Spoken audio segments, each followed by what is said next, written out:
بەڵێ هەبی لە گفتوگۆکانمان بەردەوام دەبین دەچینە تەوەری دومی پرۆگرام کە باس لە دۆخی ڕۆژاوای کوردستانەکەین دیارە ڕۆژاوای کوردستان لە هەوڵی بەردەوامدایە بۆ بتەوکردنی پەیوەندیەکانی لەگەڵ ئەو هێزانەوە دەوڵەتیانی کە لە ناوچەکاندا بوونیان هەیە و بە تایبەت ئەمریکا و رووسیا کاژمون و هێزیان لە زۆرێک لە ناوچەکانی سووریا هەیە و بە تایبەتتریش لە ڕۆژئاوای کوردستان و لەم دوایانشدا وەفدێکی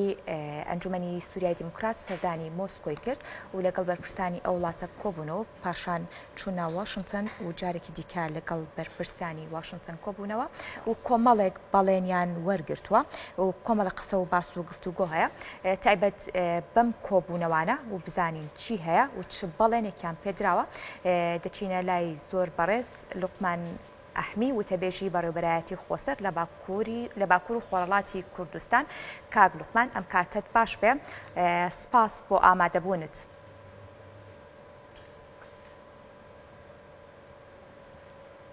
کاک لوقمان دیارە وەک ئاگادارین وەفتێکی سووریای دیموکرات سەردانی وڵاتانی رووسیا و هەروەها واشنگتنی کردووە تایبەت بە پشتیوانی نێودەوڵەتی و هاوکات کۆمەڵێک بابەت تایبەت بەم سەردانە خراوەتە ڕوو تاکو سووریا یاخود ڕۆژاوای کوردستان هەم لە ڕووی سەربازی و هەم لە ڕووی ئابووری و ئەمنیەوە بتوانن پشتیوانی نێودەوڵەتی بەدەستبێنن. تایبەت بە کۆبوونەوەکانتان لەگەڵ واشنگتن و هاوکات لەگەڵ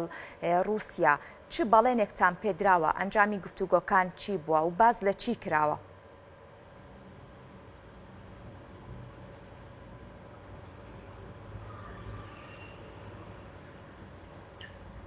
بگوتین دەنگ کێمە گەلێکی دەنگ نایە. کاک لوقمان گوێبیستی دەنگی ئێمەی؟ باش بسە. کاک لوقمان فەرموو وسە باش. بەڵێ کاک لوقمان دیارە سەرەتای پرسیارکەم ئاماژەم بەوە کرد کا وەفتێکی ڕۆژاوای کوردستان بۆ پشتیوانی نێودەوڵەتی سەردانی مۆسکۆ و هاوکات واشنگتن کراوە. ئەم سەردانە لەسەر داوای کێ بووە و هەروەها لە سەردانەکەدا باز لە چی کراوە؟ ڕۆژ باش ڕێبەریا خۆسەر دەما ئاوابیە دمێ دخوازە پشتگیریەکە برادرێمە هەم لە باشوورێ کوردستانê هەم لە هەموو دەڤەرên وڵات û هەم piştgirî ji deverên navnetewî. Di hundirê siyaseteke wisa de û guftugûyên goçê dibin vexwendinek ji aliyê Moskoyê ve ji bo Mesedê hem rêveberiya Xweser çêbû. Ew wefdê şandeya goçû û Moskoyê êdî guftugû li ser çareserkirina pirsgirêka Sûriyê bi tevahî û di hundirê wê de jî çareserkirina pirsgirêka Kurd di hundirê Sûriyê de. Di encamê de ji bo got temaşevanê me nas bikin bi giştî ew hevdîtin erênî bû. Ew jî dibêje em difikirin got Sûriye weke berê nema kare birêve here gerek êdî Sûriye bi rengekî din çareserî peyda bibe û hewldanê xwe em ê bikin da got navbêna rêveberiya Xweser û hikûmeta Şamê de guftugûyên ciddî çêbibin. Ji xwebelî ana jî we anî ziman şandeyek Mesede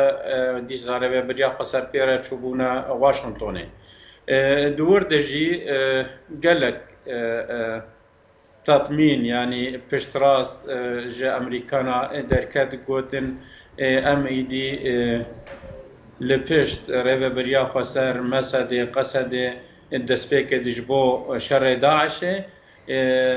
xala duyemîn em li wê deverên da got aramiyek çêbibe istiqrarek li herêmê çêbibe da got Daeş careke din nema karibe li wê deverê xwe bicih bike. Di encamê de em karin bêjin her du çûyînên paytextên her du welatên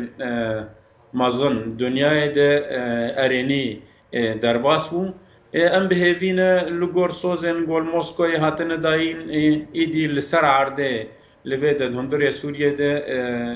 ew sozana pêş ve biçin جبر بري آناجي هجمارك سوزي وصاحات نداين أما بأنجام بو أم جي أنا و جديتي د هلوستا موسكو دبينن أم بهيفينا جو أم كاربن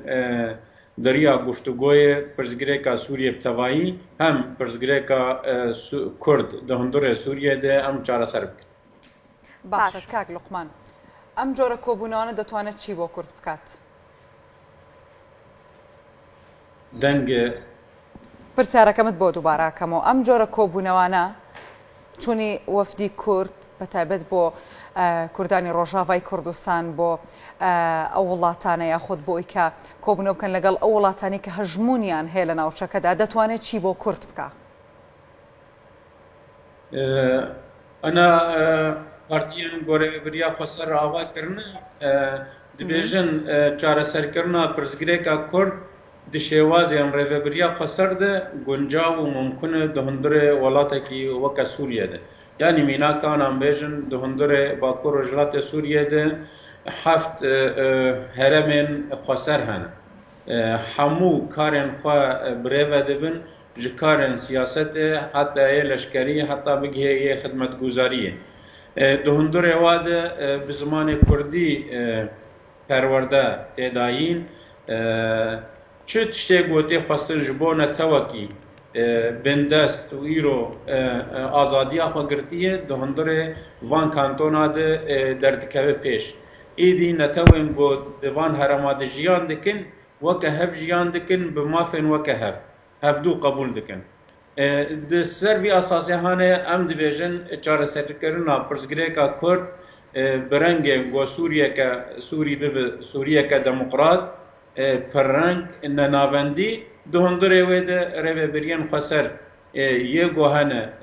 وکا خبردوام بکن تی واتیا گو پرزگریکا کردجی دو هندره چاره سرکرنا پرزگریکا گشتی سوریه ده ایدی چاره ده به نرینا گشتی ده ام مثلا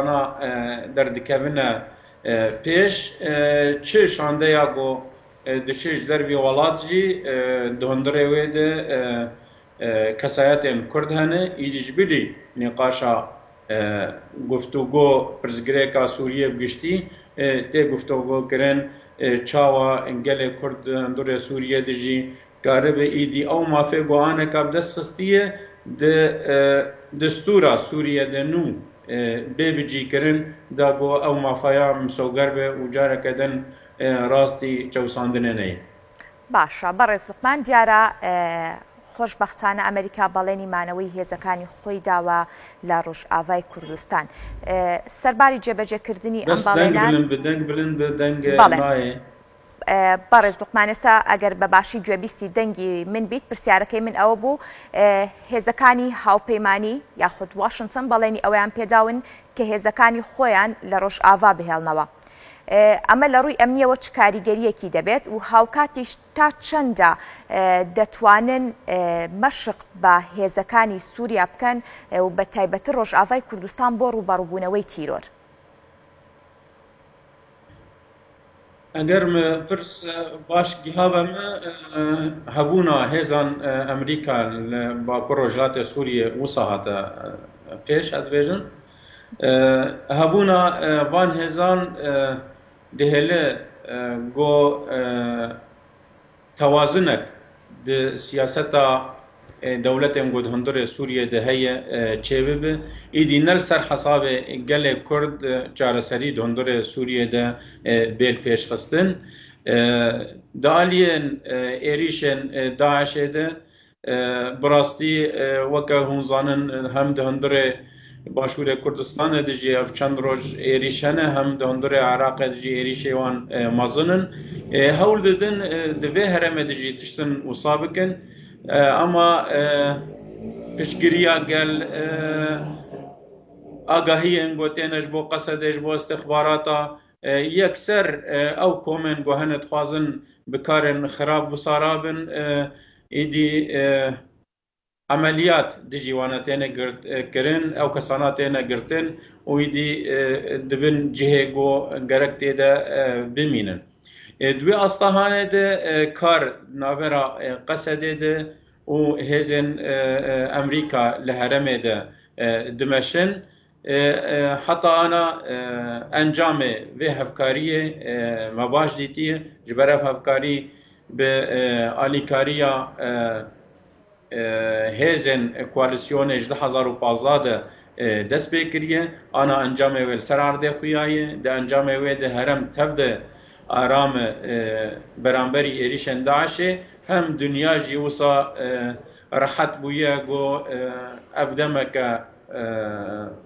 dirêj e got êriş dondurê welatê wan de jî çênebûne Emerîkan jî bi vê rengî didin dibêjin em li vê devera hanê yek ji bo tinekirina Daişê di do ji bo got careke din Daeş venegere sisiye ji bo got Daeş careke din venegere mecbûrin got em piştgiriya rêveberiya xwe ser bikin di aliyên aborî de xidmetguzarî de